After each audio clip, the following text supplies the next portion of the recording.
Hey guys, all right, leaking angle kitchen sink faucet valves were leaking from behind the nuts. This is how you stop those leaks. It's not metal on metal contact.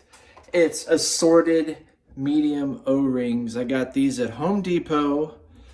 You put one O-ring inside the angle valve and then one in the nut. I'm not reenacting this because they're not dripping.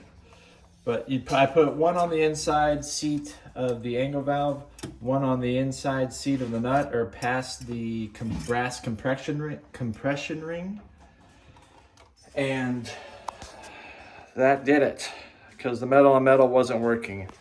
Also, I was able to use the existing nut on this one, but on this one it wasn't threading right.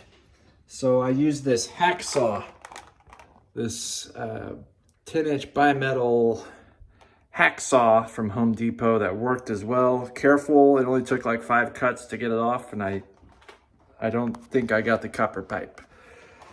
But yeah, so use this, but be careful if using this option. I've heard you can use channel locks to get those brass compression rings off, but I was not having any of it.